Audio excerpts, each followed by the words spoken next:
ಪ್ರಥಮವಾಗಿ ಇವತ್ತಿನ ವಿಶೇಷ ತಿಳಿಸೋದಾದರೆ ಶತಚಂಡಿಕಾ ಯಾಗ ಮೈಸೂರಿನಲ್ಲಿ ಪ್ರಥಮವಾಗಿ ಮಾಡ್ತಾ ಇರೋಂಥದ್ದು. ಅಂದರೆ ತುಂಬ ದಿನಗಳಿಂದ ಮಾಡ್ಕೊಂಡು ಬಂದಿದ್ದಾರೆ. ಶತಚಂಡಿಕಾ ಯಾಗ ಅಂತ ಹೇಳಿದ್ರೆ ಒಂದು ಹೋಮಕುಂಡಗಳಲ್ಲಿ ಅವಿಷ್ಟಕವಾಗಿ ಒಂದು 700 ಮಂತ್ರಗಳನ್ನು ಪುನರಾವರ್ತಿಗಳಲ್ಲಿ ಹೇಳಿ ಅವಿಸ್ತನ್ನು ಕೊಡ್ಕೊಂಡು ಬಂದಿರೋಂಥದ್ದು ಉಂಟು.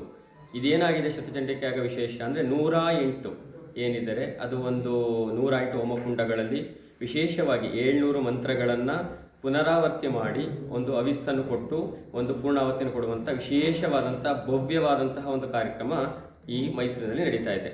ಸ್ಥಳ ಒಂದು ಉತ್ನಳ್ಳಿ ಬರುವಂತಹ ಒಂದು ಯುವ ದಸರಾ ನಡೆದಂಥ ಸ್ಥಳದಲ್ಲಿ ಮಾಡ್ತಾ ಇರುವಂಥದ್ದು. ಇದಕ್ಕೆ ಮೈಸೂರಿನಲ್ಲಿರುವಂಥದ್ದು ಶತಚಂಡಿಕಾ ಯಾಗದ ಒಂದಿಷ್ಟು ಮಹತ್ವಗಳನ್ನು ತಿಳಿಸೋಣ ಅಂತ. ಮೊದಲನೇದಾಗಿ ಯಾಗನೇ ಬೇರೆ ಹೋಮನೇ ಬೇರೆ. ಇಲ್ಲಿ ನಡೀತಾ ಇರುವಂಥದ್ದು ಯಾಗದ ವಿಶೇಷ ಎಂತ ಸಹ ಅಂತಂದರೆ ಆರೋಗ್ಯ ಇಲ್ಲದಂಥವರು, ತುಂಬ ಆರೋಗ್ಯ ಕೆಟ್ಟಿರುವಂಥವರು, ಅಥವಾ ಕುಟುಂಬದಲ್ಲಿ ಪಿತೃದೋಷಗಳಿರುವಂಥವರು, ಅಥವಾ ಕುಟುಂಬದಲ್ಲಿ ತುಂಬ ಕಲಹಗಳಿರುವಂಥವರು, ಅಥವಾ ವಿವಾಹದಲ್ಲಿ ವಿಳಂಬ ಆಗ್ತಾ ಇರುವಂಥವರು, ಅಥವಾ ತುಂಬ ಪ್ರೌಢಾವಸ್ಥೆಯಲ್ಲಿದ್ದು ಅಂದರೆ ಆರ್ಥಿಕ ಪರಿಸ್ಥಿತಿ ತುಂಬ ಚೆನ್ನಾಗಿದ್ದು ಸಮಾಧಾನ ನೆಮ್ಮದಿ ಇಲ್ಲ ಅಂತ ಜೀವನವನ್ನು ಕಂಡುಕೊಳ್ಳುವಂತಹ ವಿಶೇಷವಾದಂತಹ ಯಾಗ ಆಗಿರುತ್ತಿದ್ದು. ಈ ಯಾಗದಲ್ಲಿ ಪ್ರತಿಯೊಬ್ಬರು ಕೂಡ ಪಾಲ್ಗೊಳ್ಳಬೇಕು. ಪ್ರತಿಯೊಬ್ಬರು ಕೂಡ ಅಮ್ಮನವರ ಅನುಷ್ಠಾನವನ್ನು ಪಡೆಯುವಂಥದ್ದು.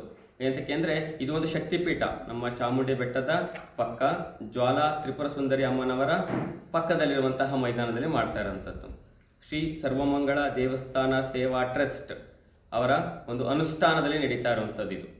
ಹಾಗಾಗಿ ಸಮಸ್ತ ಮೈಸೂರಿನ ಜನತೆ ಹಾಗೂ ನಮ್ಮ ಕರ್ನಾಟಕದ ಜನತೆ ಎಲ್ಲರಿಗೂ ಸಹ ಈ ಒಂದು ಸೌಭಾಗ್ಯವನ್ನು ಕರುಣಿಸಿಕೊಟ್ಟಿರುವಂಥದ್ದು ಸರ್ವಮಂಗಳ ದೇವಸ್ಥಾನ ಸೇವಾ ಟ್ರಸ್ಟ್ ಅವರು.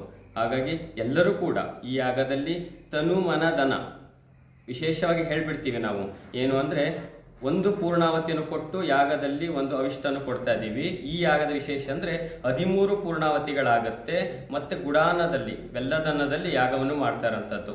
ಹಾಗಾಗಿ ವಿಶೇಷವಾಗಿ 108 ಯಾಗ 13 ಪೂರ್ಣಾವತಿಗಳು ನಡೆಯುವಂಥ ಒಂದು ವಿಶೇಷ ಯಾಗವಾಗಿರುತ್ತೆ. ಈ ಯಾಗಕ್ಕೆ ಒಂದು ಹೇಳ್ತೀವಿ ನಾವು ತನು ಮನ ಧನ ಅಂತ. ತನು ಮನ ಅಂದರೆ ಏನು ಅಂತಂದರೆ ಮನಪೂರ್ವಕವಾಗಿ ಬಂದು ನೋಡೋದು, ಕೇಳೋದು, ಹೇಳೋದು. ಏನು 3 ದಿನ ಕಾರ್ಯಕ್ರಮ ಇದೆ, 27, 28, 29. ಈ 3 ದಿನದಲ್ಲಿ 2 ದಿನ ವಿಶೇಷವಾಗಿರುವಂಥದ್ದು. 28ನೇ ತಾರೀಕು ಲಕ್ಷ ಜಪ ಆಗುತ್ತೆ. 29ನೇ ತಾರೀಕು ಬೆಳಿಗ್ಗೆ 8 ಗಂಟೆಯಿಂದ 12 ಗಂಟೆಗೆ ಪೂರ್ಣಾವತಿ ಇದೆ. ಹಾಗಾಗಿ ವಿಶೇಷವಾಗಿ ಪೂರ್ಣಾವತಿಗೆ ಬರುವಂಥದ್ದು, ಸೇವೆ ಮಾಡುವಂಥದ್ದು. ಸೇವೆ ಅಂದರೆ ಈಗೆಲ್ಲ ನಮ್ಮ ಸಮಾಜದಲ್ಲಿ ಒಂದು ಇದಾಗ್ಬಿಟ್ಟಿದೆ. ಸೇವೆ ಅಂದರೆ ಹಣ ಕೊಡಬೇಕು ಹಾಗೆ ಹೀಗೆ ಅಂತ. ಆದರೆ ಏನಾಗಿದೆ ಅಂತಂದರೆ ನಮ್ಮ ಪೂರ್ಣಾವತಿಗೆ 7 ಪೂರ್ಣಾವತಿಗಳು ಮಂತ್ರ ಹೇಳುವಂಥದ್ದು. 700 ಮಂತ್ರಗಳನ್ನು 13 ಪೂರ್ಣಾವತಿಗಳು ಕೊಡುವಂಥದ್ದು. ಇಲ್ಲಿರುವಂತಹ ನಮ್ಮ ಸಂಸ್ಥೆಯ ಒಂದು ಏನಿದೆ ಕಾಂಟ್ಯಾಕ್ಟಲ್ಲಿ ಕೊಡುವಂಥದ್ದು ಅಥವಾ ನಿಮ್ಮಲ್ಲಿ ಸೇವೆ ಮಾಡುವಂಥದ್ದು 7 ರೂಪಾಯಿ ಅಥವಾ 13 ರೂಪಾಯಿಗಳನ್ನು ಕೊಟ್ಟರೆ ಸಾಕು ಅಂತ ಹೇಳುವಂಥದ್ದು. ಯಾಕೆಂದರೆ 13 ಪೂರ್ಣಾವತಿಗೆ 1 ರೂಪಾಯಿ ಆಗಿರುತ್ತೆ, 700 ಮಂತ್ರಕ್ಕೆ 1 ರೂಪಾಯಿ ಆಗಿರುತ್ತೆ. ಇದು ಋತ್ವಿಕರಿಗೆ ಮತ್ತು ಅಲ್ಲಿರುವಂತಹ ಯಾಗಕ್ಕೆ ಸೇವೆ ಮಾಡುವಂಥ ವಿಶೇಷ ಫಲ ಅಂತಲೇ ಹೇಳುವಂಥದ್ದಾಗಿರುತ್ತೆ. ಎಲ್ಲ ಹೇಳ್ತಾರೆ ಒಂದು ಯಾಗ ಮಾಡ್ತೀನಿ ಅಂದರೆ ತುಂಬ ಖರ್ಚುಂಟು. ಮಹಾರಾಜರ ಕಾಲಗಳಲ್ಲಿ ಮಾಡ್ತಿದ್ದೆವು. ಇತ್ತೀಚೆಗೆ ಯಾಗ ಮಾಡ್ತಾ ಇರುವಂಥದ್ದು ವಿಳಂಬ ಆಗಿದೆ, ವಿರಳಗಳಾಗಿದೆ.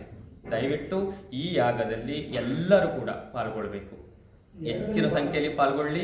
ಅಮ್ಮನವರ ಪ್ರಸಾದಕ್ಕೆ ಮತ್ತು ರಕ್ಷೆಗೆ ಪಾಲ್ಗೊಳ್ಬೇಕು ಅಂತ ನಮ್ರತೆಯಿಂದ ಪ್ರಾರ್ಥನೆ ಮಾಡ್ಕೊಳ್ಳುವಂಥದ್ದು.